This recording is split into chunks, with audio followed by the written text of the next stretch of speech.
Okay, hello everyone. It's great to see so many of you here. It's just 9 o'clock here now in the Philadelphia area. So I'm going to just wait a few more moments to see if we have some more people logging in and joining us. But thank you so much for introducing yourself. I love to see where everyone is from, and we really appreciate you taking the time to spend a little bit of your morning or afternoon or evening with us today. So I think everyone has noticed the chat feature. So you're welcome to ask questions there in the chat. If you want your questions to go to everyone, please select all panelists and attendees. You can also see that there is a Q&A feature. If you have a question that you would like us to answer later in the presentation, please feel free to write your question in the Q&A section, and we'll be sure to answer it at the end.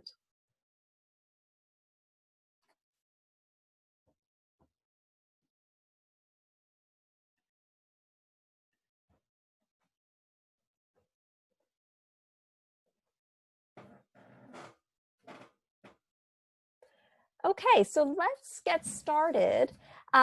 So welcome, thank you all once again for joining us.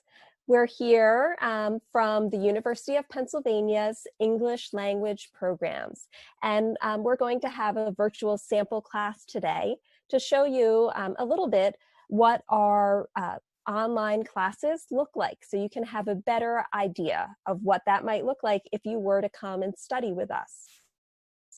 I'd like to first introduce myself.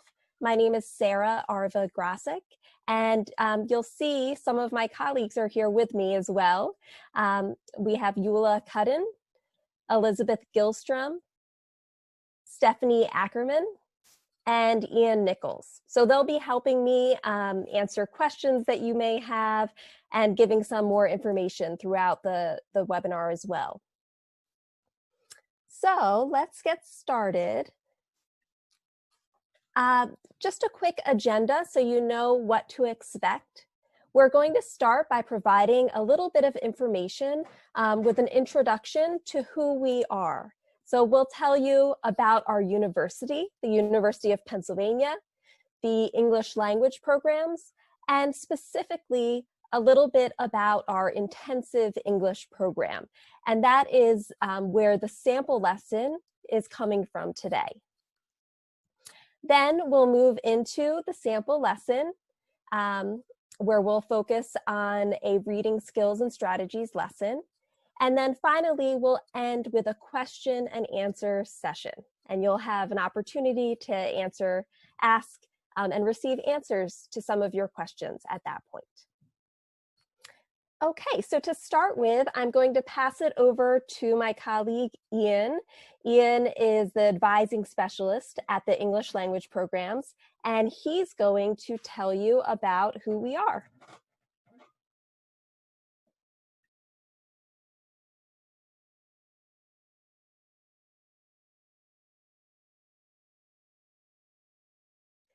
Ian, are you able to unmute yourself? Let me see. Hi, Ian. Thanks. Hello, everybody. My name is Ian. I'm the advising specialist, like Sarah said. I'd also like to join her in welcoming you. We're really glad to have you here from all over the world. It's really exciting for us. It's a great way to spend our morning. As Sarah said, I'll talk about the university as a whole, and then maybe a little bit more about some of our programs. This is a picture of part of the University of Pennsylvania. It's an old university. We claim to be the first university in the United States. A big part of our history is looking at professional things, practical things. One of the founding fathers of the country, Benjamin Franklin, was also a founder of the university. So we have a really strong focus on things that are practical. So our education school is one of the best in the world. Some of the people here with you today are members of the education school, the law school, business, nursing, dentistry, medicine. All of these things are really, really important for the school, but we focus on a wide variety of topics overall. You can see on the side here for the university, sorry, for the country, the University of Pennsylvania is ranked 6th, and for the world, it's 16th. So there's a very strong academic standard here at the university. What we are part of is the English language programs, and you'll notice that there's an S for programs. There's more than one program. What we're here to talk to you today about is the intensive program, which is the top one that you see. We'll give you some more information in just a second. A big part of what we do also is university preparation. So taking people from around the world who have different goals, maybe for graduate school, getting a PhD or a master's degree, maybe for undergraduate, a bachelor's degree, and helping them to find schools and to make applications for those universities. This is the application essays, resumes, helping with test preparation. We also do short programs, as short as 2 or 3 weeks for different topics and with different universities, different focuses. So a little bit more about the intensive program. Again, this is what we're talking about today primarily. For the intensive program, one session lasts for 7 weeks, so almost 2 months. And we do this 6 times every year. If students come to us and their level of English is very, very low, maybe they're a beginner level, we have levels that go from beginner all the way to advanced. Level 100, beginner, to advanced, which is level 800. When people get to the top levels of our program, they should be ready for all kinds of functions in English. They can go into business, they can go to a university, they could even go to graduate school. The intensive program, the name intensive means that it's a lot of work. It's like a full-time job. Students in our program are in the classroom for about 20 hours per week, and we also expect them to do homework, preparation, activities, participation, maybe for another 20 hours per week. So it really is like a full-time job. It's a great way to improve your English in a short time. We have classes that focus on general English, things like conversation, grammar, vocabulary. We also have specialized classes, things like academic English, that can prepare you for the kinds of things you do at university, like presentations, essays, listening to lectures and taking notes. Some of our other focuses include things like business English or English for science, English for engineering.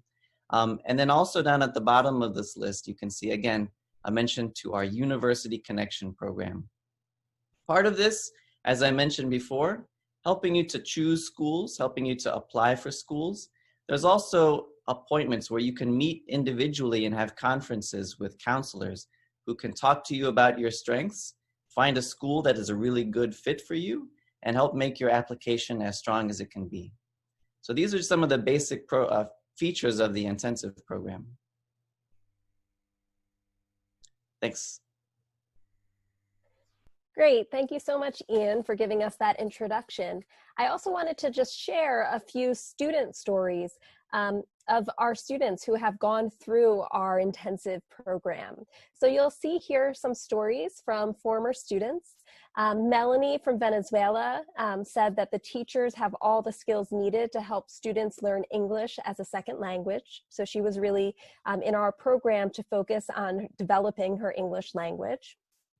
Edson from Guatemala said that he enjoyed learning new words in an academic context because they will be helpful to his postgraduate studies. Virginia from Italy, she shared that yes, ELP is not only an intense English program that will best prepare you for university, but it is also a way to meet students from all parts of the world, get to know new cultures, and make new friends. And that is absolutely true. We have students from all over the world attend our programs, and it's really a wonderful opportunity to meet people from different places and who may have different experiences from you. And then lastly, Mohammed from Saudi Arabia shared that the ELP will be one of the most important stops that changes my path for the better. So he was with us studying before he went into his undergraduate program, and found it to be a really important step along his way to his ultimate goal of getting an undergraduate degree. So students that come to our program, as Ian mentioned, come to improve their English for professional reasons, for their own career development. They also come sometimes for personal enrichment because they want to improve their English for personal reasons. But most of our students tend to come and study with us because they want to go into either an undergraduate or graduate degree program at an English-speaking university, often here in the United States. So I wanted to just share with you that some of the universities that our former students have gone on to after studying with us. So you'll see there's a long list here, places like MIT, Columbia University, University of California in Los Angeles, San Diego, Berkeley. Some students stay here at the University of Pennsylvania and go on to undergraduate degree programs or graduate programs at our university as well. And really our mission is to help students achieve their goals, whatever those goals may be.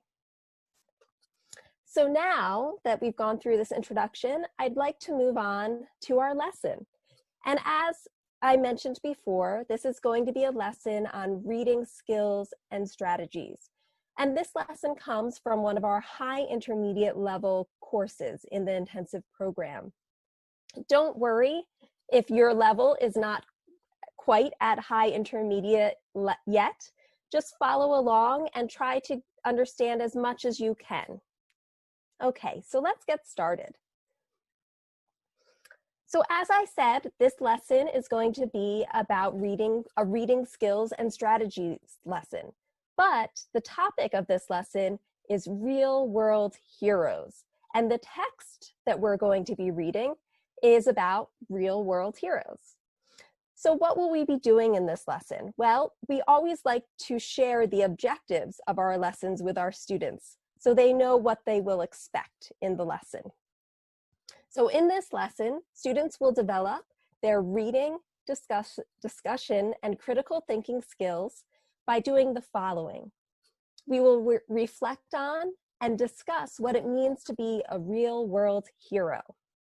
We will explore the pre-reading strategy of skimming and practice skimming a given text. So that's going to be this real-world heroes text that we read. And then finally, we're going to work together to identify the main idea of that text by using this strategy of skimming.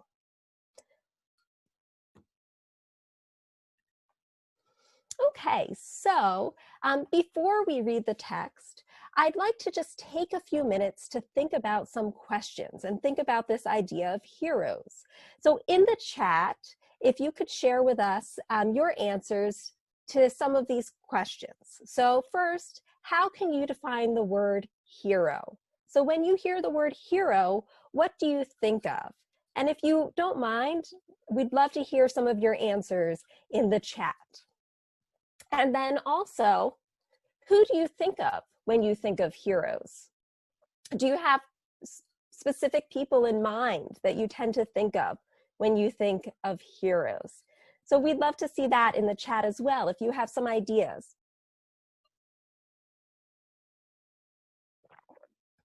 So I'll give you a few moments to write some of your ideas in the chat, and then we'll share some of those ideas as well and start talking about those.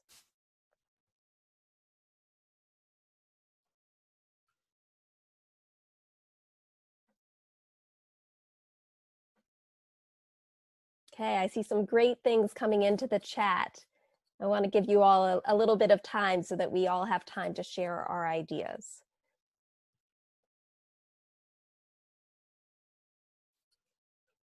So you'll see, I see up here, good deeds, uses knowledge and influence to improve the world, absolutely.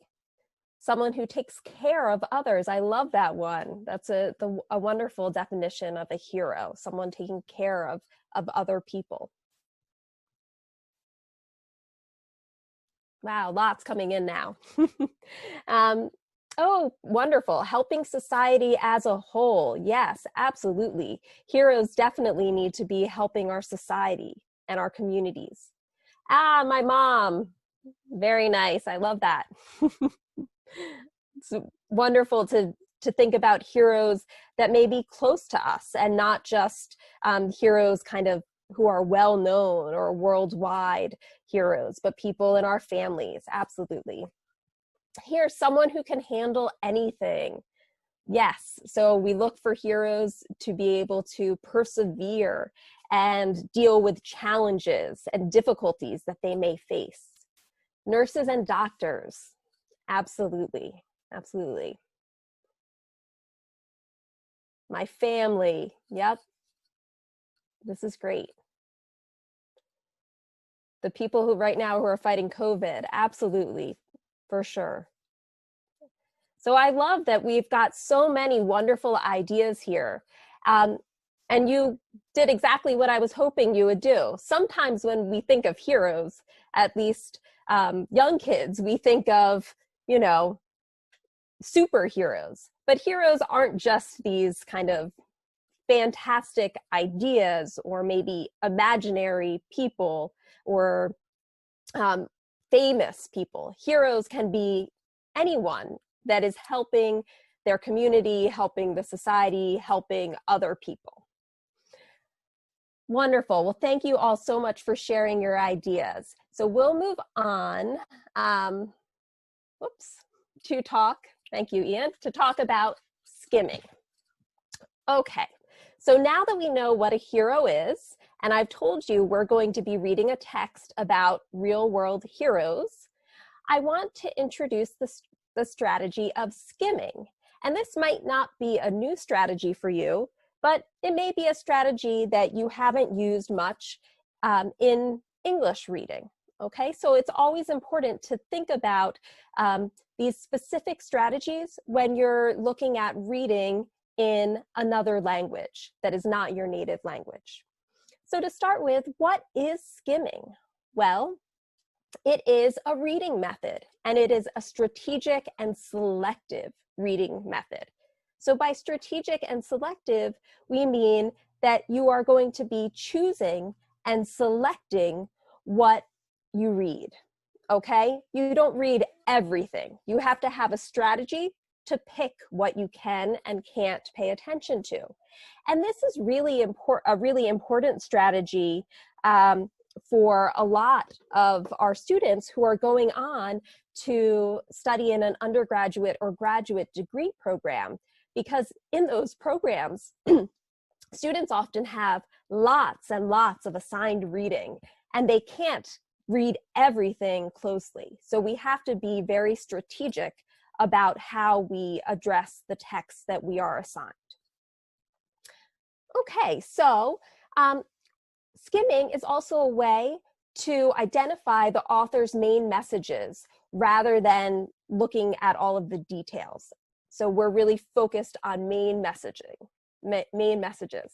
And it's also a way to preview the reading for an overall understanding of the text and topic. Again, trying to focus really on that main idea. What is the main idea of this text, of this reading? And then also the author's purpose. Why did the author write this text? What is the author trying to communicate to the reader? Okay, so then now that we understand what is skimming, we want to be sure we understand how we can actually skim. So how do we skim a text? Well, we want to be sure that we focus on the titles and the subtitles. So a title of a text and then the subtitles, the smaller headings underneath within the text, can give us a lot of information about the text and what the main idea of that text may be. So we always want to start by looking at titles and subtitles. We then want to move on to look at main sections and subsections. So kind of looking at the organization of the text and whether that organization can give us information about the main idea and the author's purpose. We want to look also at any photos or charts or illustrations and the captions, the writing underneath those that goes along with them, because often they can give us a lot of information really quickly, right? Without having to read many paragraphs, we may be able to get a main idea just by understanding a chart or a photo. After we've done that, we want to move on to make sure that we've gotten the main idea and the writer's perspective by doing the following. Then we could move on to actually read the first paragraph of the text. Okay, so we've already looked at the titles and subtitles, understood the organization of the sections in the text, and looked closely at any photos and charts and illustrations. Then we might want to take the time to read the first paragraph and then move on to read the last paragraph. Because usually in American style of writing, we will tell you our thesis or our main idea in the first paragraph, and then we come back and we state it again in the last paragraph. And then if you have time and you want to get more information, it's a good idea to read the first sentence of each body paragraph. So go through the rest of that text and read the first sentence in each of those paragraphs, because that probably has the main idea of each paragraph. Great, and I see some people saying, yes, this is a familiar method for you as well. So this is wonderful, I'm glad. And sometimes what we're teaching is maybe not brand new, but it's just an opportunity for you to practice it. And perhaps you haven't taken a strategy that you use in your first language and applied it in your second language. So we like to make sure we give you opportunities to practice that. Okay, so when we're skimming, we also want to remember to skip, right? We have to be selective. We can't read everything. This is a way to preview a text. So we want to skip text that is going to be kind of extra, the text that provides details, stories, examples, extra data. And we want to be sure that we are not closely reading every word, okay? Sometimes we do have to closely read a text and read every word very carefully, but not always. And skimming can really help us. Sometimes we want to determine, is this a text that would be helpful to read closely? And by skimming it first, we can make that determination. We can decide, yes, I want to read this closely, or no, maybe this is not going to help me. Okay, so now that we have an understanding of what skimming is and how we skim, we're going to practice it, okay? So as I said, our topic is everyday heroes or real world heroes, and we're going to practice skimming a text that's called Food Rescue Mission. And as we're skimming, our main purpose is going to be identifying the main idea of the text. So we're going to be thinking about how we can find the main idea. So here's the text. You'll see this is the first page, and this is the second page. It's not a very long text, but it's long enough that maybe you wouldn't want to closely read the whole thing if you were short on time. So here again, we see the first page. So let's think back to our steps about how to skim. So what is the first thing that we want to think about and want to look at when we're skimming a text? What is the first thing that we're going to look at? Try to think back and remember. Aha, I see Monique says title, and she is absolutely right. So the first thing we're going to do when we encounter a text is we're going to look at that title. So it tells us food rescue mission. And I see now some others saying titles and subtitles. Yes, so the next thing we're going to do is the subtitles. So we start looking at this title, Food Rescue Mission. What could that mean to us? I'm sure we all know what food means, right? What about rescue and mission?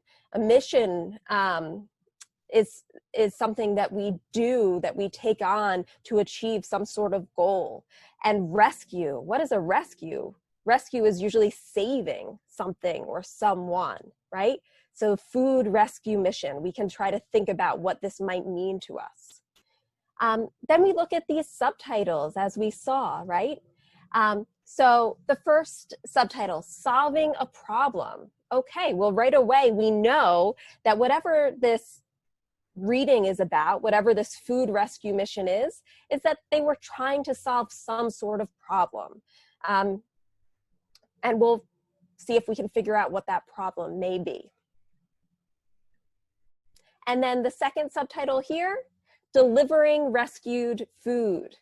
Aha, so this is going to give us more information, right? Delivering rescued food. Again, we have this idea of rescue. We don't normally think about rescuing food, right? Usually when we think about rescuing, we're thinking about maybe saving someone who is in danger. But in this case, we're thinking about rescuing food. What kind of food could be in danger?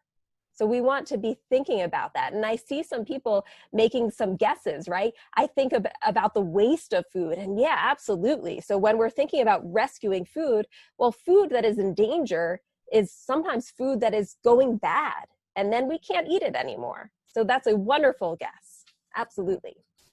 Okay, so we've looked at the title and the subtitles. And now, what do we want to look at? Well, if we remember, we also kind of looked at the organization of this text, but now it would be great if we look at the photos and the charts and the infographics. So here on the first page, we have a photo and we have, yep, and I see people saying it in the chat, and that's great. I'm glad you're following along. So here we have this photo, and we have a caption. Caption is the words, sentence or phrase underneath an image that tells us what that image is of. So here we see this image, we see 4 people, and we see them carrying something. And underneath, the caption tells us Robert Lee and volunteers, and I saw someone mention volunteering in the chat as well, delivering restaurants' unsold food to homeless shelters. So that's giving us a lot of information, right? So we know, okay, this is a person, Robert Lee, other people, volunteers. And what are they doing? What is this food rescue mission? Well, it tells us that they're delivering food that restaurants weren't able to sell, and they're taking that food, and yeah, I see it in the chat, to help homeless people. So they're bringing the food that the restaurants couldn't use to feed people that need food, homeless people. Exactly. And let's look at the next page.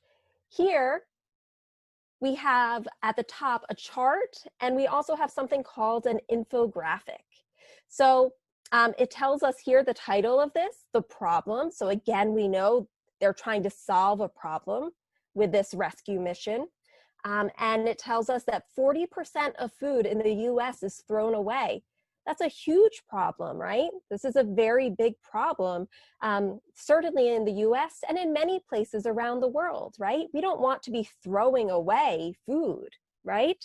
It's a huge problem with food waste and has environmental consequences, as well as societal consequences. And then underneath in this infographic, it says 1 in 7 Americans are food insecure. What do we think food insecure might mean? Does anyone have an idea of what that could mean? To be food insecure. I'm going to give you a minute in the chat to see if anyone can come up with that. 1 in 7 Americans are food insecure. And I see here Zigia says starving, and Beatrice says hungry. Absolutely. Someone that is not able to afford food. Yes. So what this means, to be food insecure, means that you don't have enough food. You don't have enough money to get the food that you need to be healthy, right? They don't have what they want to eat. Exactly. So this is the problem. We have all this food that is being thrown away, but then we also have many, many people that are hungry and need food, okay? And this chart and infographic shows us that. Thank you, everyone, for such wonderful answers. Okay, so now we've gotten a pretty good idea so far by looking at the title and subtitles, the photos and charts and infographics. So now I think would be a good time to read our first paragraph. So I'll read it aloud and you can read along with me if you'd like. So here we go. When you hear the word hero, you may think of someone like Mahatma Gandhi, who devoted his life working for his country's independence. But there are also many everyday heroes. They may not create change on a global scale, but they do what they can to help make a difference in people's lives. Everyday heroes are normal people who are passionate about making the world a better place. One such person is Robert Lee. Okay, so this first paragraph really gives us a good idea about what this reading, this text, is going to be about, right? It's telling us that this text is going to be about everyday heroes, not global, kind of worldwide heroes who were making change on a global scale, but the smaller scale heroes that are helping in their own communities and own society. And yes, everyday heroes are ordinary people, but they are so important. Okay, and then the last thing we're going to do is we're going to come over here and read our last paragraph. So read along with me as I read this one. To date, Lee and his team have successfully rescued over 150,000 kilograms of food, serving almost 300,000 meals to people who need them. Lee has shown how we can take small actions to improve the lives of people around us. A simple idea or action may sometimes seem insignificant, but it may have an impact greater than you can imagine. But Lee says that his work isn't over. It's just the beginning. The need is so great and there's just so much demand. With more restaurants, who knows how much more we can do. Okay, so again, here we have this example of Robert Lee, who has created an organization to help in his community. And again, coming back to this idea that ordinary people can do small things to really help improve the lives of people around them. Perfect. Okay, so now that we've done all of this skimming, I'm going to challenge you to come up with the main idea. So we've skimmed this text, and I want to check our understanding to see if we all can agree what the main idea is. So I'm going to open a poll for you. And I want you to tell me, okay? The question is, what is the main idea of this text? To discuss a problem of food waste in restaurants, to explain the process of how Robert Lee created an app, or to provide an example of a regular person helping his community. And remember, when we're thinking about the main idea, we want to try to identify really the biggest overarching or global idea that the text is trying to tell us. So there may be lots of smaller ideas or details that are also included, but the main idea is the one that's really focused on conveying the biggest message of the text.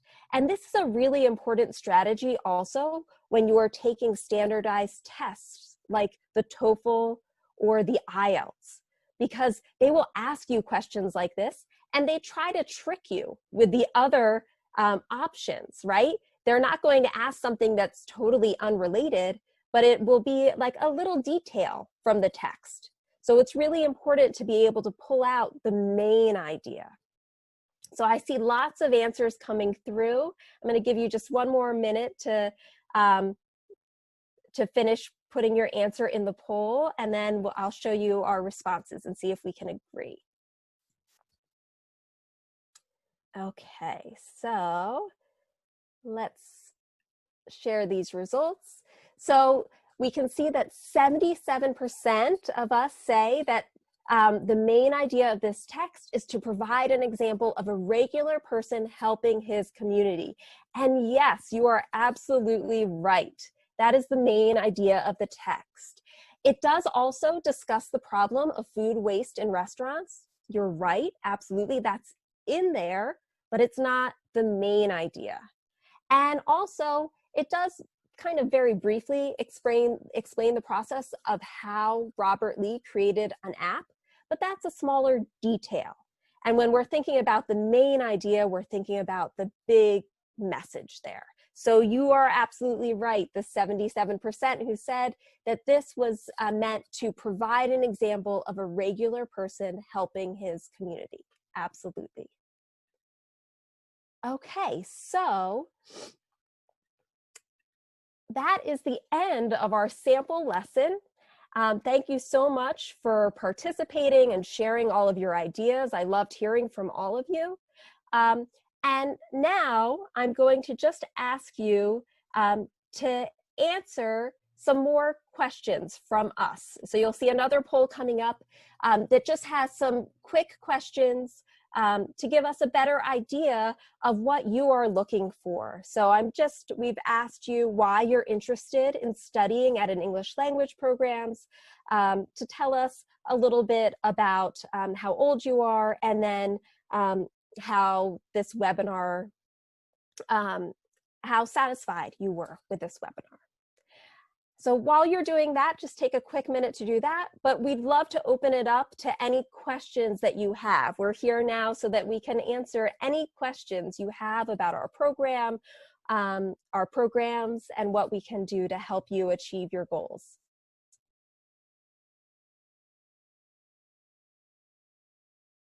Elizabeth or Ian or Eula or Stephanie, any questions that have come up in the Q&A or in the chat that we should talk about?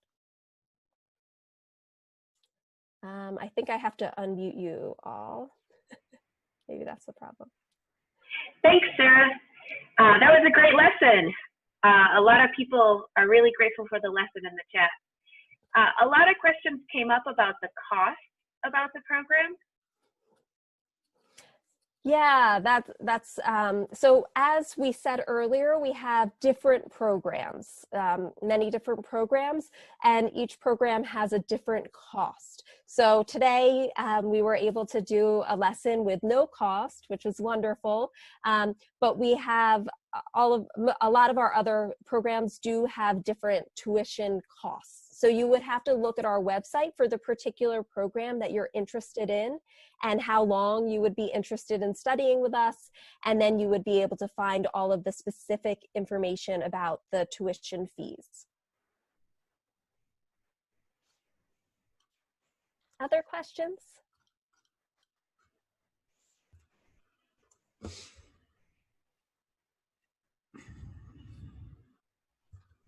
I see some were answered in the Q&A. Two just came. And I see two, yeah, I see two in here as well. How can I use this type of reading, skimming, to read a book? Because the book is But yes, so a book can be a challenge. So it depends what type of book you are reading. If it is a textbook for a course, absolutely. Skimming is a wonderful strategy to use because you may have, 50 or 60 pages to read, and unfortunately, maybe not the time to read it very closely. So for a textbook, you can absolutely skim. If it's a novel, probably skimming will not work because you would miss parts of the story. Let's see. So my county's president don't give a watch about education. Okay, so this is a question about scholarships, and our scholarships are summarized. So I think, we do have many students who come to us with scholarships from their employer, some from their country, from the embassy or a cultural mission in their country. Some come with scholarships from a home university, and they come and study abroad with us. So it depends, but there are many of our students do come with scholarships. So it would be helpful to kind of look at what may be available in your area. And you can always reach out to us as well and see if we maybe would be able to give any information about scholarships.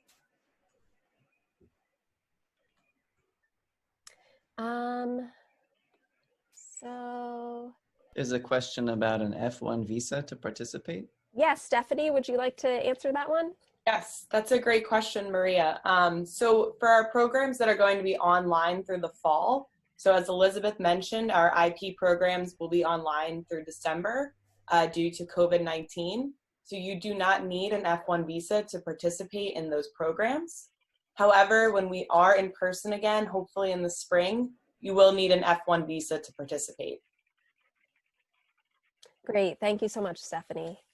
I also see a question from Roxna. Sorry if I'm mispronouncing that. And it says, I'm planning to do my PhD in English language and literature. Wonderful.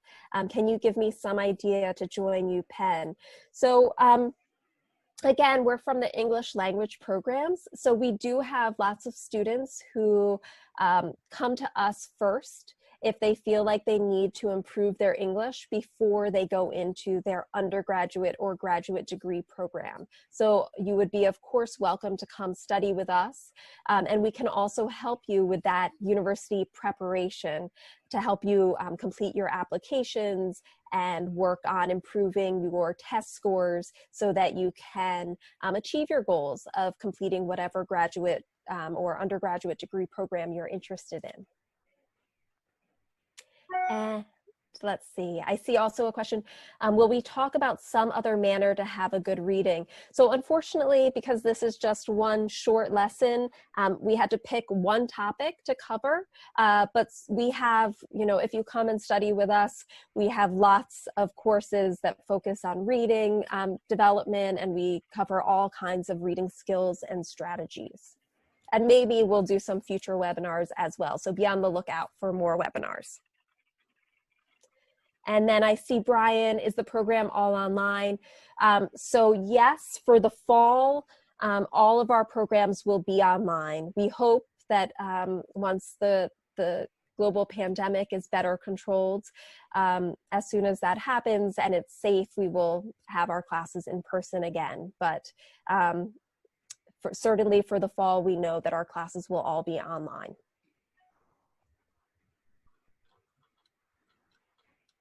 Other questions that have come up in the chat or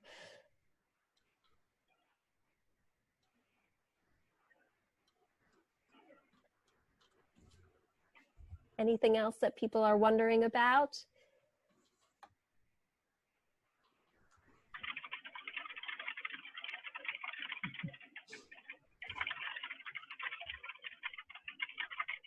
Okay, well, thank you all so much for joining us. We really appreciate you taking time out of your day to spend some time with us to help join us in this lesson and take a little bit of time to learn this reading strategy and learn about our programs as well.